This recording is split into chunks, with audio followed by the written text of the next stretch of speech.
WGN investigates. As Chicago Public School students return to class today after winter break, a look at life for thousands of migrant children now attending CPS. The district has had to adapt to the quick rise in enrollment. Investigative reporter Lourdes Duarte spends the morning with one student at a school on the near north side where a new community is taking shape. For more than a year and a half now, educators have talked about the need for resources to assist migrant students, from language help to medical and counseling services. It's a lot to manage for both the schools and the new arrivals. Despite all those challenges, though, we met one migrant student who's thriving.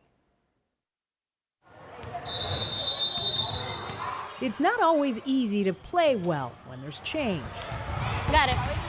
But 13-year-old Barbara Quijada has managed to do just that. She's among a new wave of students at Jenner Academy in the near north side. ¿Quieres introducirme a alguno de los niños? El nombre. O sea, dime cuáles son sus nombres, cómo los conoces.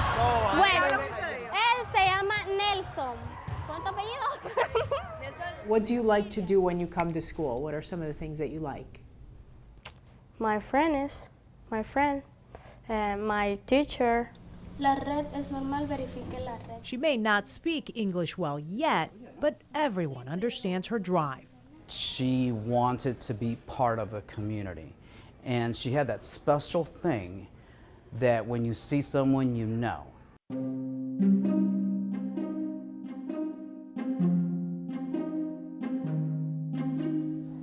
Barbara arrived in Chicago from Venezuela in July, crossing a handful of countries and a treacherous jungle to get here.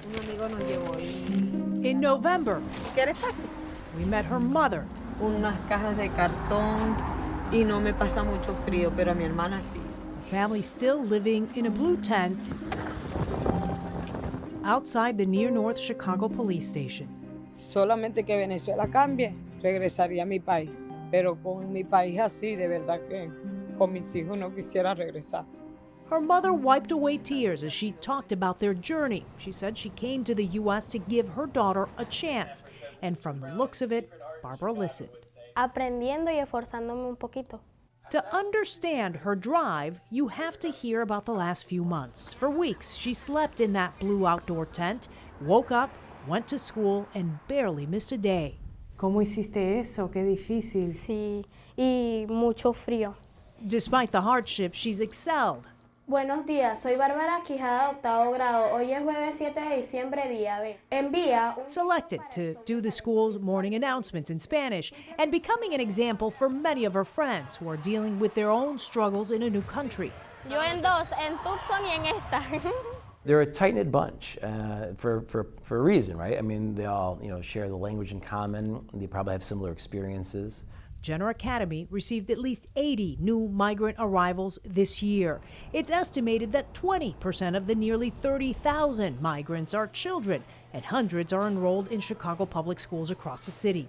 WGN Investigates found that as of September, the English Learners Program at CPS increased by 11%, up from just over 72,000 in the 2022-23 school year to nearly 80,000 this year.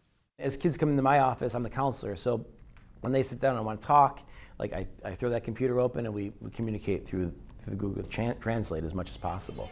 It's been a challenge in more ways than that. The 8th grader has become a mediator of sorts as some longtime students battle with the idea of new migrant arrivals. Nos dicen groserías, nos dicen miles de cosas que...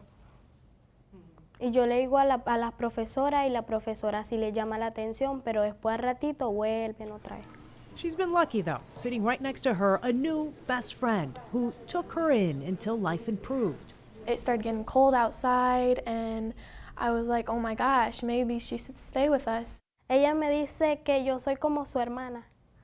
I want people to think about everything they have been through. The two have bonded. Meanwhile, CPS continues to enroll students every day. We're anticipating more newcomers coming in.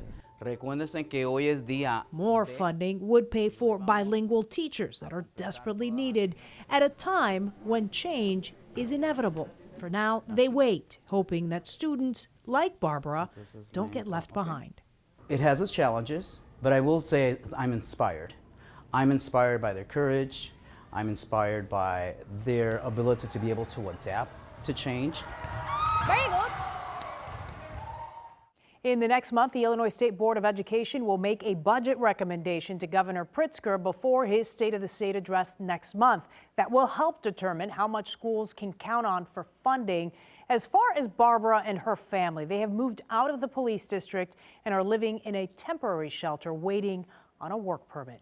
I'm Lourdes Duarte, WGN Investigates.